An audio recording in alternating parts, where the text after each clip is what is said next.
It's February. What? So time for a January reading wrap up. So I did Pucking Ever After because I just finished Pucking Around, and I wanted like that kind of epilogue, not aware that that wasn't going to be the end for them. I don't know that I will continue, but I did rate this higher than I rated Pucking Around, so that's something. I did start Odd Man Rush, but I have not finished it yet, but only because I haven't had the time to sit and read. But I do have every intention of finishing it. I then did Payback by Amy Dawes, diving back into the Harris Brothers series and spin-offs. This one is performed by Erin Mallon and Aaron Shedlock, along with Will Watt and Charlotte Colm. I struggled a little bit with this book, and especially with the narration from Aaron Shedlock, just because of the where the character is from.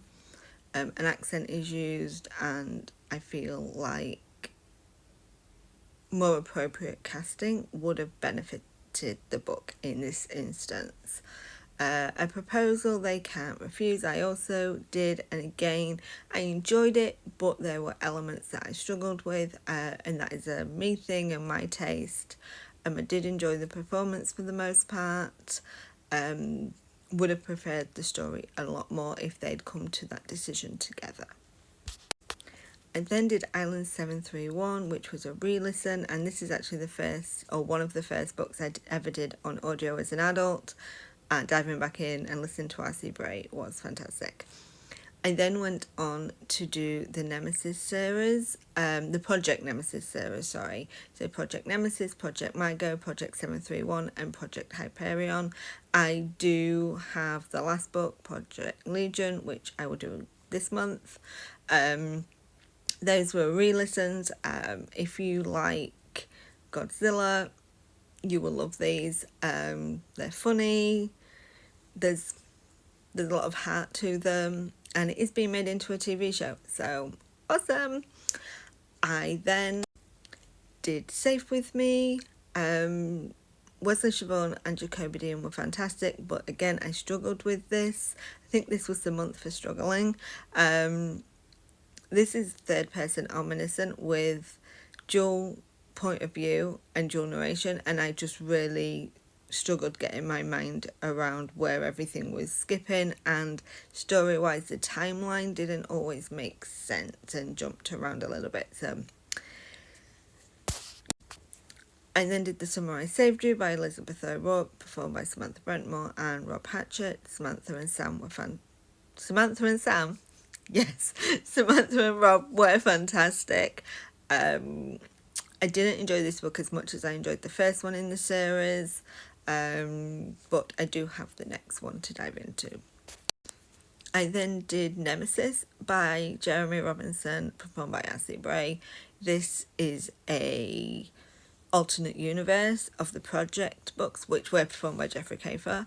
It makes perfect sense to have Bray do this. It was darker, it was grittier.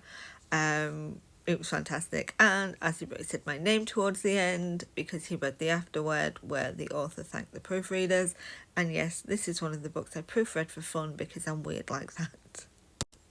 Then I did Hunted Beast, which is book 2 in the Make Games Death series. It is out in a couple of weeks. Fantastic.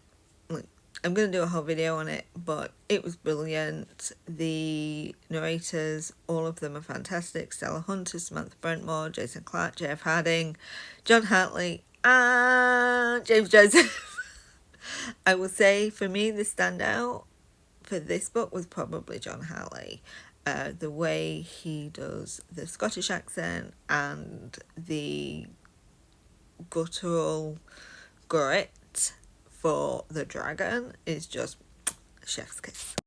Then I ended the month with Canadian Boyfriend by Jenny Holiday, performed by Emily Ellett and Joshua Jackson.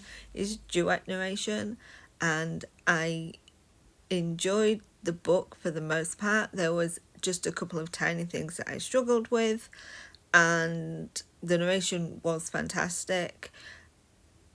Production wise, I did struggle a little bit with the duet. It was a little bit jarring, but overall, a great listen.